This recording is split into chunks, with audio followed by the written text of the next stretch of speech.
आज हम लोग एक नए विषय पे चर्चा करेंगे जिसका नाम है समावेशी शिक्षा। तो ये जो टॉपिक है समावेशी शिक्षा, ये काफ़ी महत्वपूर्ण है सभी विद्यार्थियों के लिए जो शिक्षा से संबंधित हैं, जो हम कह सकते हैं जो मनोविज्ञान संबंधित हैं। तो आने वाले समय में चाहे वो सीटेट एग्जाम हो, चाहे वो डीएलएड का एग्जाम हो, चाहे वो बीएड एमएड कहीं पे भी आप इसको देखेंगे, तो ये एक बहुत महत्वपूर्ण विषय है समावेशी शिक्षा। तो आज हम चर्चा करेंगे समावेशी शिक्षा क्या है। तो हमें ये जानना होगा कि समावेशी में अगर हम बात करें समावेशी, तो उसका अर्थ है सभी विद्यार्थियों को समान शिक्षा देना या प्रदान करना। इस शिक्षा में सभी बच्चों को समान रूप से शिक्षा दी जाती है।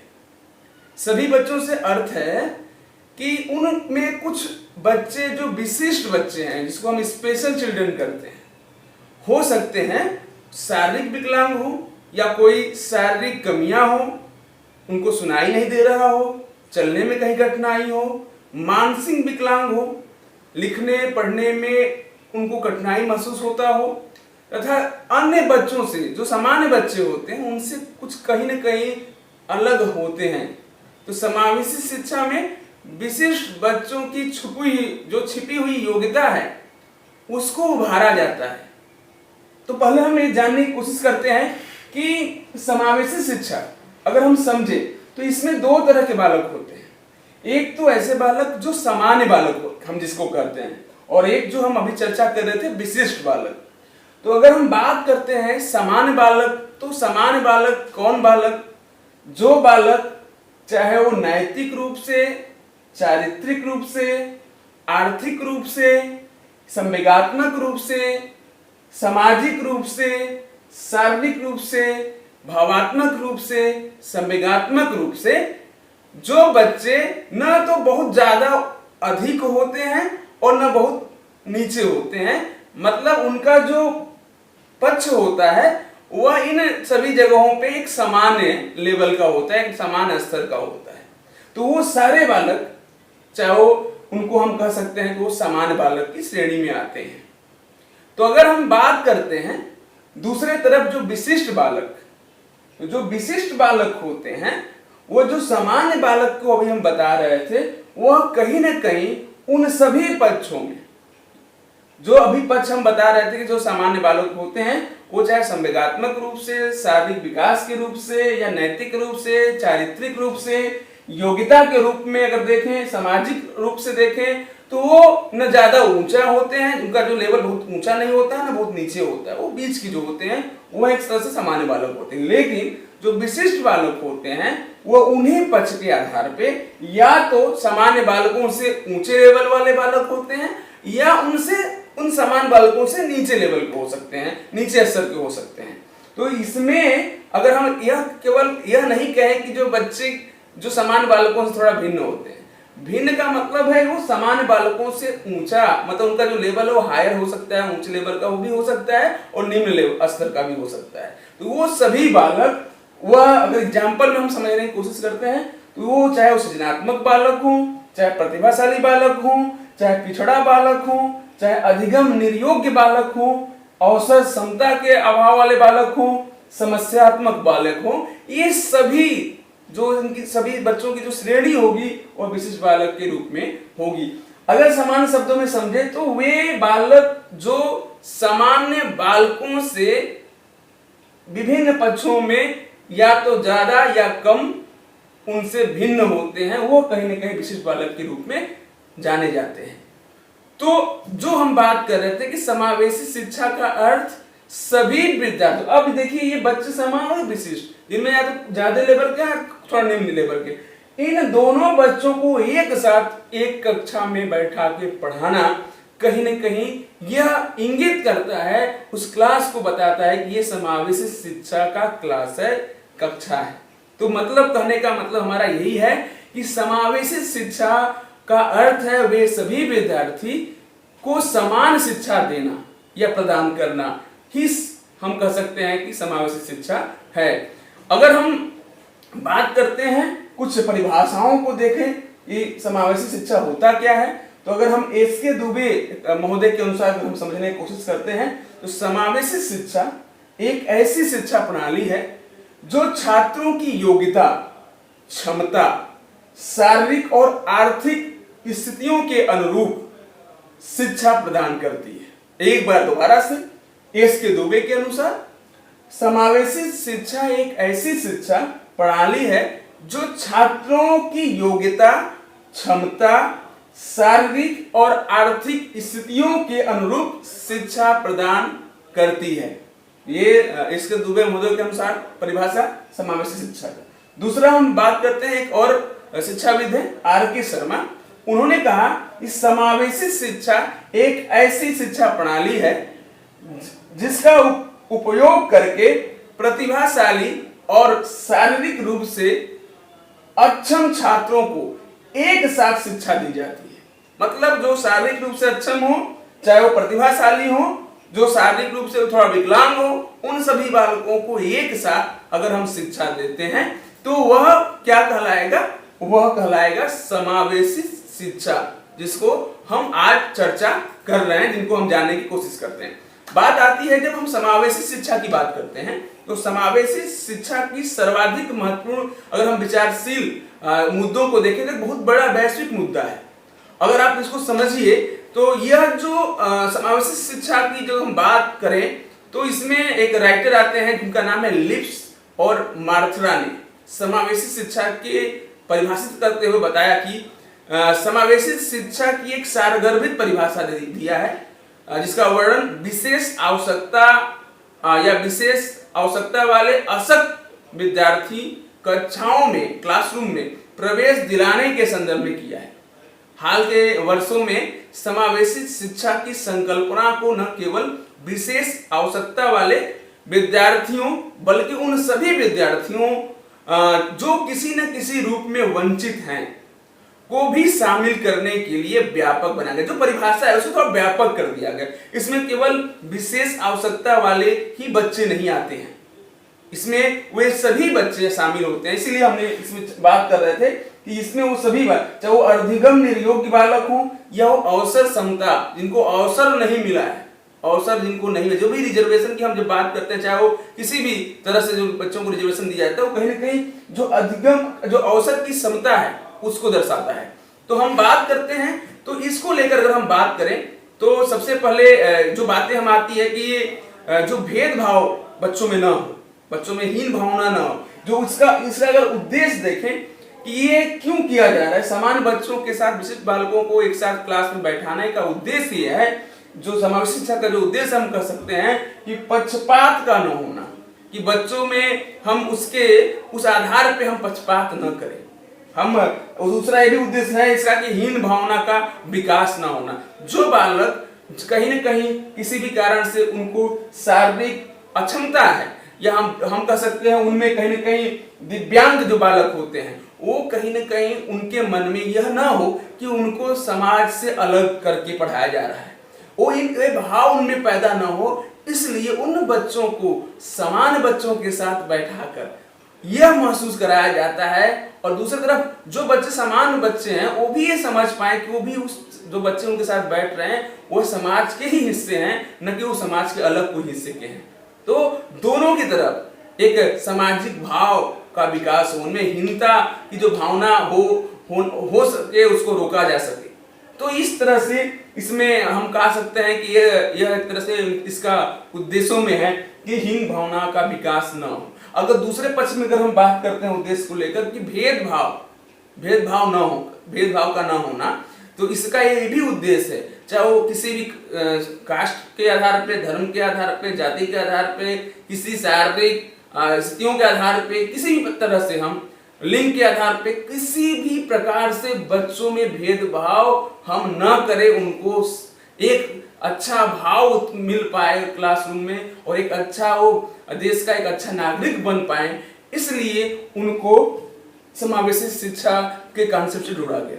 और इस तरह से समावेशी शिक्षा जो है यह इस व्यापक संकल्पना जो हम बात कर रहे हैं कि जो केवल विशेष आवश्यकता वाले बालक ही नहीं, इसमें वे सभी विद्यार्थी जो किसी न किसी रूप से वंचित हैं, सभी बालक को क्लास में शामिल करना। ये जो विचार है, ये जो व्यापकता का जो विचार इसमें जोड़ा गया, ये जिनेवा 2008 में जिनेवा में शिक्षा पर आयोजित की गई यूनेस्को अंतर्राष्ट्रीय सम्मेलन के 48वें सत्र की बैठक में ये चीजों को जोड़ा, जो बातें हम भी कर रहे हैं उनको जोड़ा गया। यूनेस्को के वो जो 2008 की जो बैठक थी उसमें इसको व्यापक बना दिया गया, और इसको और कि केवल आसक्त वाले बालक ही नहीं, वे सभी बालक जो कहीं न कहीं से किसी न किसी कारण से वंचित रह गए हैं, उन सभी को क्लास में शामिल करना। यह समावेशी शिक्षा का जो अर्थ है उसको व्यापक बनाया गया। तो यह व्यापकता जो आई 2008 में जिनेवा में शिक्षा को लेकर यूनेस्को की एक अंतर्राष्ट्रीय सम्मेलन को आयोजन किया गया था, जो 48वां सत्र थी। उस बैठक में यह स्पष्ट किया गया और यह स्वीकार किया गया कि समावेशी शिक्षा विविधता, विभिन्न विद्यार्थियों की आवश्यकताओं, योग्यताओं, गुणों, समुदायों की सीखने की अपेक्षाओं का आदर करते हुए सभी प्रकार के भेदभाव को दूर करते हुए गुणवत्तापूर्ण शिक्षा देने हेतु लक्षित एक सतत प्रक्रम है। यह यूनेस्को की जो बुक है, जो उसको अगर देखेंगे यूनेस्को के संविधान के ऊपर, तो 2009 पृष्ठ संख्या 26 पे यह विवरण किया गया। अतः अगर हम समझने की कोशिश करते हैं, समावेशी शिक्षा विशेष आवश्यकता वाले बच्चों के अलावे अन्य वंचित बालक, हाशिए पर रहने वाले सुविधा वंचित समूहों, जैसे जेंडर की हम बात करें, पुरुष और महिला की बात जब आती है तो महिलाओं कहीं ना कहीं पिछड़ी रहती हैं, तो जेंडर, गरीबी, जातिवाद, भाषा और भौगोलिक एकीकरण अलगवाद को भी शामिल करती है। तो यह एक जटिल अंतर है, संबद्धता पर भी संकेंद्रित है। अगर इसको हम समझने की कोशिश करें तो यह एक तरह से समावेशी शिक्षा के ऊपर यूनेस्को का जो व्यापक हम कह सकते हैं परिभाषा है कि वो सभी बच्चे जो किसी भी प्रकार से अपने जो जिनको मौका नहीं मिल पाया, जिनमें भेदभाव की गई, उन सभी बच्चों को भी सामान्य बच्चों के साथ पढ़ाने को ही हम समावेशी शिक्षा के रूप में जानते हैं। तो ये एक तरह से हम बात कर सकते हैं कि यह एक तरह से समावेशी शिक्षा की व्यापक संकल्पना जो यूनेस्को 2008 में बताई गई। तो यहाँ पे अगर हम देखें तो जो विशिष्ट बालक हैं, अब ये आप समझ सकते हैं कि समावेशी शिक्षा का मतलब सामान्य बालक और विशिष्ट बालक दोनों जब एक साथ बैठकर कक्षा में सीखने का कार्य करते हैं, पढ़ने का कार्य करते हैं, तो जो क्लास होता है वह कहीं ना कहीं समावेशी शिक्षा को दर्शाता है। तो ये आप समझ लीजिए, ये परिभाषा एक और हमने बताया था कि दो परिभाषा, इसके दुबे के अनुसार और आर के शर्मा के अनुसार। जो आर के शर्मा जी जो ने बताया था कि समावेशी शिक्षा एक ऐसी शिक्षा प्रणाली है जिसका प्रयोग करके प्रतिभाशाली और शारीरिक रूप से अक्षम छात्रों को एक साथ शिक्षा दी जाती है। मतलब जो प्रतिभाशाली है वो भी एक उस क्लास में उनको एक साथ शामिल किया जाता है, जो शारीरिक जिनकी अक्षमता होती है, शारीरिक रूप से विकलांगता होती है, वो बच्चे भी जो हम कह सकते हैं दिव्यांग बालक जो होते हैं, वो एक साथ बैठकर एक ही क्लास में जब सीखते हैं, और इस तरह की जो क्लासरूम होती है वो समावेशी शिक्षा को दर्शाती है। तो ये एक तरह से समावेशी शिक्षा के बारे में एक हमारा आपको समझाने की कोशिश थी, यह समझने की कोशिश थी। तो ये आप सामान्य समझिए कि जो सामान्य बालक का मतलब जो बालक संवेगात्मक रूप से, शारीरिक रूप से या योग्यता, सामाजिक और आर्थिक संवेगात्मक किसी भी पक्ष पे वह न तो बहुत ज्यादा उनका वो पक्ष मजबूत है, ज्यादा हाई लेवल का है, और न बहुत निम्न स्तर का है, लेकिन वो पक्ष एक समान स्तर का है, तो वह सभी पक्ष सामान्य रखने वाले सभी बालक को हम समान बालक मानते हैं। लेकिन इनसे इस पक्ष के से या तो ऊपर या तो नीचे भिन्नता रखने वाले सभी बालक को हम विशिष्ट बालक के रूप में रखते हैं, जो अभी हमने चर्चाएं की। अब हम बात करते हैं विशेषताओं के रूप में। तो समावेशी शिक्षा प्रतिभाशाली, कमजोर, औसत हर वर्ग के बालकों के लिए है। मतलब इसमें सभी बच्चे शामिल होते हैं, केवल जो शारीरिक रूप से कमजोर है वही बच्चे नहीं हुए, इसमें प्रतिभाशाली बच्चे भी हैं, इसमें सृजनात्मक बच्चे भी हैं, इसमें औसत वाले बच्चे भी हैं, और इस क्लासरूम में इस सभी वर्ग के इस तरह के आप देख सकते हैं पिछड़े बालक भी हैं, अधिगम निरयोग बालक भी हैं। इस तरह का जो क्लासरूम, यह एक विशेषता है आपका समावेशित शिक्षा का। दूसरा, अगर हम बात करते हैं समेकित शिक्षा में बालकों के मानसिक स्तर का खास तौर पर ध्यान रखा जाता है। जो समावेशित शिक्षा में मेंटल जो एक तरह से लेवल है, उसको बड़ा ध्यान रखा जाता है इस शिक्षा में। इसमें अगर हम बात करते हैं जो छात्र समान रूप से कार्य नहीं कर पाते हैं, जो बच्चे मान लीजिए समान की हम बात करते हैं, मान लीजिए समान बालक है जो शारीरिक रूप से चल फिर ले रहे हैं, आसानी से अपने कामों को कर ले रहे हैं, लेकिन इसमें कहीं न कहीं जो दिव्यांगजन बालक हैं वो कहीं न कहीं उनको थोड़ा चलने फिरने में कहीं न कहीं समस्याएं होती है, समान बालकों के बच्चा उनमें भिन्नता होती है। तो वैसे बालक की यहाँ पे विशेष व्यवस्था की जाती है। और हम बात करते हैं कि यह इसकी बहुत अच्छी विशेषता यह है समावेशी शिक्षा का कि छात्रों में आत्मविश्वास की भावना का उदय हो जाता है।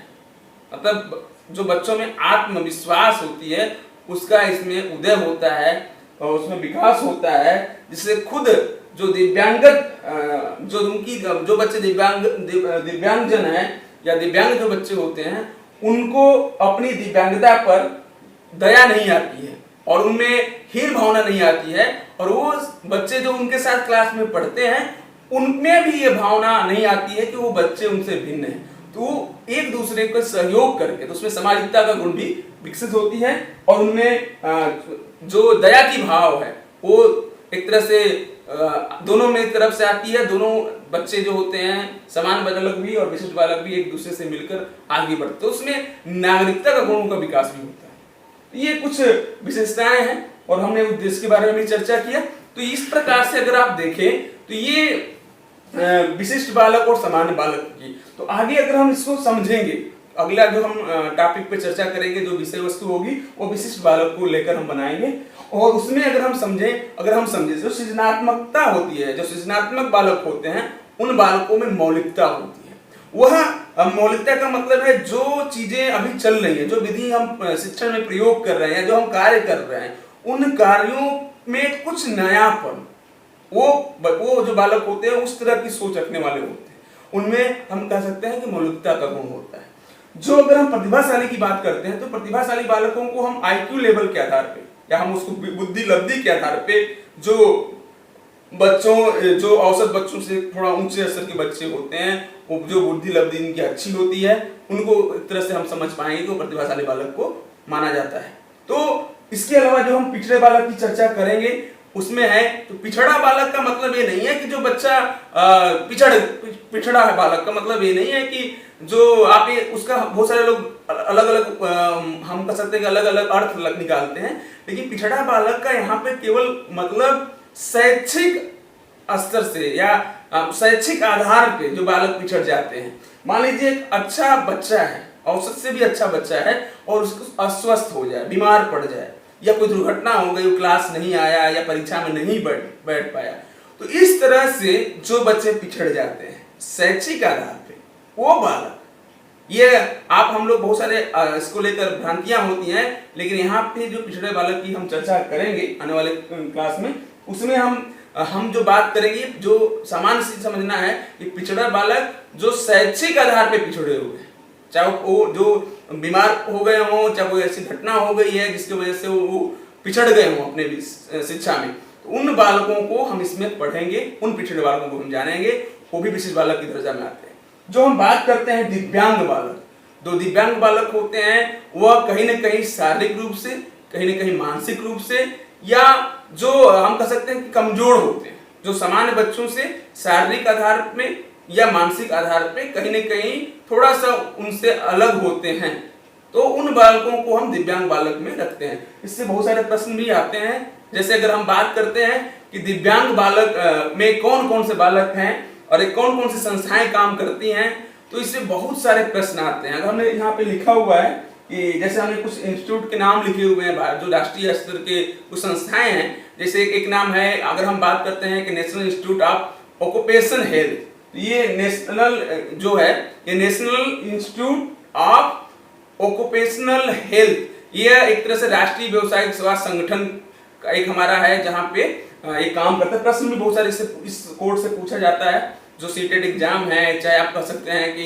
जो टेट एग्जाम होते हैं, उनमें इस तरह के बहुत सारे प्रश्न पूछे जाते हैं। इसका फुल फॉर्म क्या है, दिव्यांग जनों के में या इस तरह के में कौन कौन सी संस्थाएं राष्ट्रीय स्तर काम करती हैं।